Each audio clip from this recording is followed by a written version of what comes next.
Bismillahirrahmanirrahim. Ngalajeng hanca deresan kitab Durratun Nasihin kantun halaman 144. Qauluhu anin nabiyyi sallallahu alaihi wasallam annahu qala law anna alama sya'ratin min alamil mayyiti. Bismillahirrahmanirrahim. Anin nabiyyi sallallahu alaihi wasallam. Anin nabiyyi hadis katampi atanapi diriwayatkeun ti Kangjeng Nabi sallallahu alaihi wasallam. Shalla muga nambihan rahmat saha Allahu Gusti Allah alaihi kaitu Nabi wasallama sareng muga nambihan kasalamatan itu Allah kaitu Nabi. Naon annahu lafad annahu saestuna kalakuan sareng tingkah. Qala eta parantos ngadawuh itu Nabi kana lafad lau anna alama sya'ratin. Lau anna alama sya'ratin lamun mah saestuna nyeri na hiji buuk min alamil mayyiti tina nyeri na si mayyit wudi'a eta teh disimpan itu nyeri ala samawati kana pirang-pirang langit wal ardi sareng bumi lama tak tahtang tumaot saha ahluha ahlina itu samawat jeung ardu biiznillahi kalawan izin Allah Ta'ala.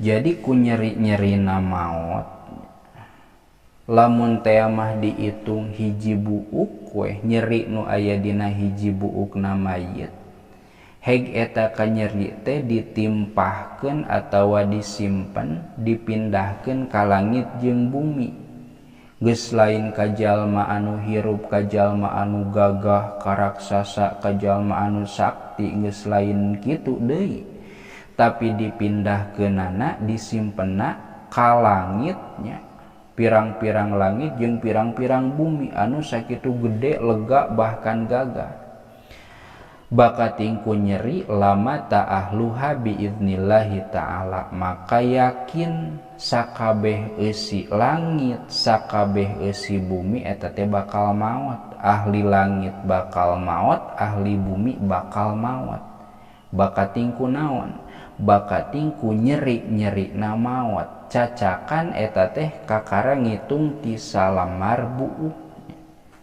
hiji buuk hiji bulu.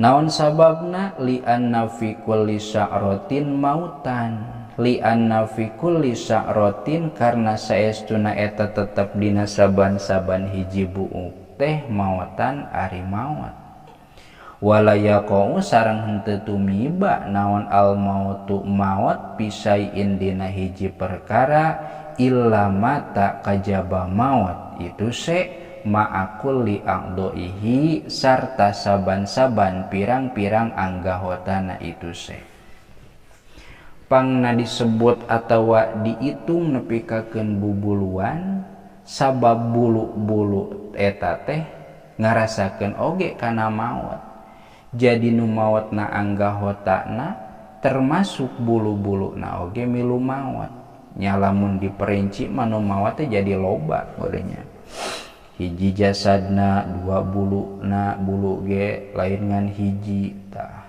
kulantaran inti na maot maka cabang-cabangna muta'alliqatna anu bertalianana sapertikeun bulu-bulu eta oge milu maot ya milu ngarasakeun kanyeri wala yaqau al mautu bisaiin ya teu pati-pati tumiba maot na hiji jasad illa mata ma'akuli aqdoihi kajaba kabehna milu maot henteu maot matana wungkul henteu maot hatena wungkul henteu maot jantungna wungkul balik tak kabehna kabeh perkara eta teh milu maot.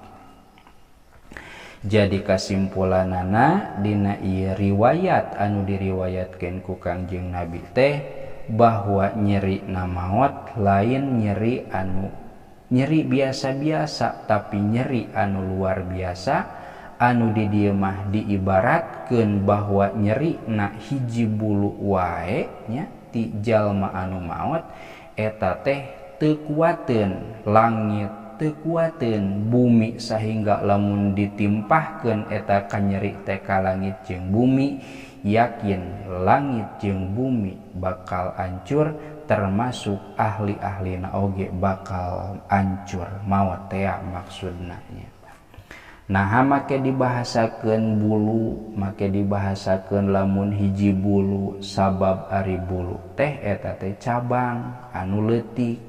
Lamun inti na maot, jasad na maot, maka anggahota na oge termasuk bulu eta teh milu maot. Gitu maksudna. Titik. Yuqalu inna limalakil mauti arba'ata aujuhin. Wallahu a'lam bissawab.